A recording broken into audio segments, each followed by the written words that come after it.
नमस्कार साथियों। संसद का ये सत्र अत्यंत महत्वपूर्ण है।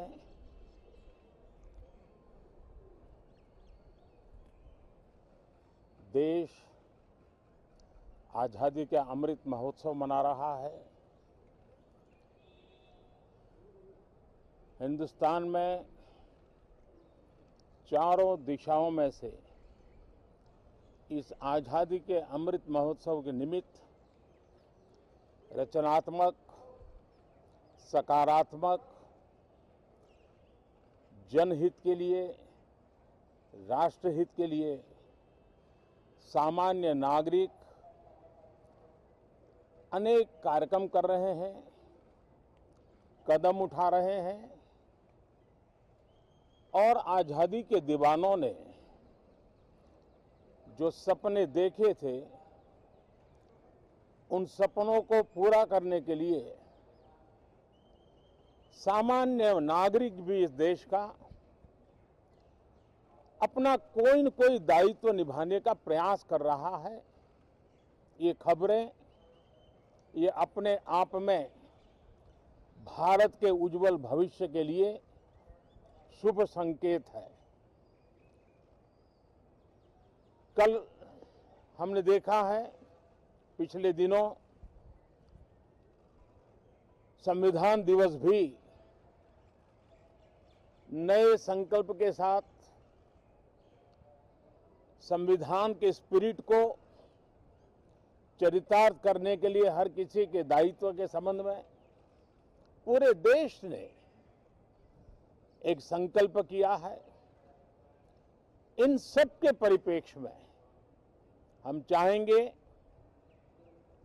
देश भी चाहेगा, देश का हर सामान्य नागरिक चाहेगा कि भारत का संसद का ये सत्र और आगे आने वाले भी सत्र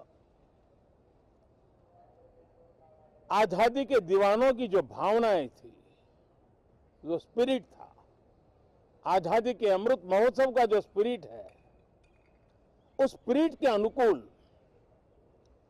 संसद भी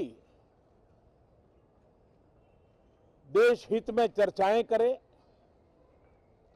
देश की प्रगति के लिए रास्ते खोजे, देश की प्रगति के लिए नए उपाय खोजे और इसके लिए ये सत्र बहुत ही विचारों की समृद्धि वाला, दूरगामी प्रभाव पैदा करने वाले, सकारात्मक निर्णयों वाला बने। मैं आशा करता हूं कि भविष्य में संसद को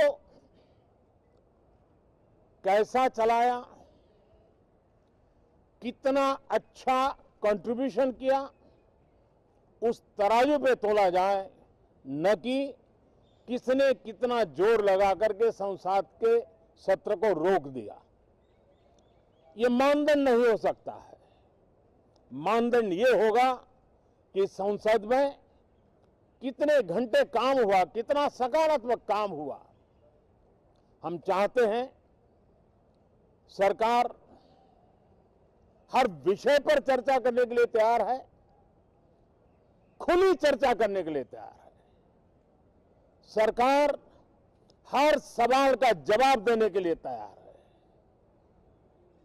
और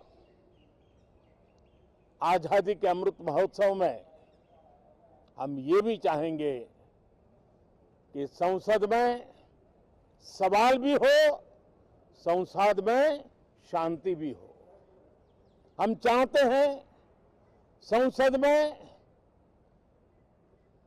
सरकार के खिलाफ, सरकार की नीतियों के खिलाफ जितनी आवाज प्रखर होनी चाहिए हो, लेकिन संसद की गरिमा,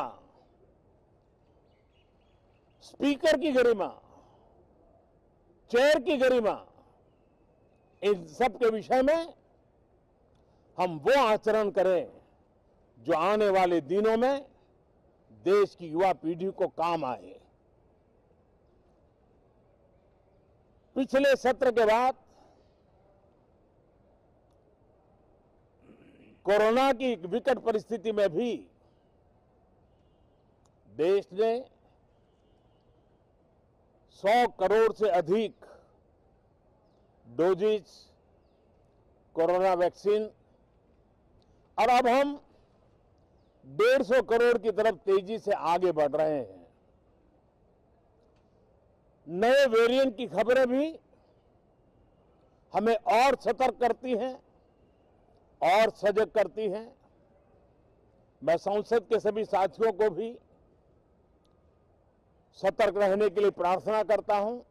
आप सभी साथियों को भी सतर्क रहने के लिए प्रार्थना करता हूं, क्योंकि आप सबका उत्तम स्वास्थ्य, देशवासियों का उत्तम स्वास्थ्य ऐसी संकट की घड़ी में हमारी प्राथमिकता है। देश के 80 करोड़ से अधिक नागरिकों को इस कोरोना काल के संकट के में और अधिक तकलीफ न हो, इसलिए प्रधानमंत्री गरीब कल्याण योजना से अनाज मुफ्त में देने की योजना चल रही है। अब इसे मार्च 2022 तक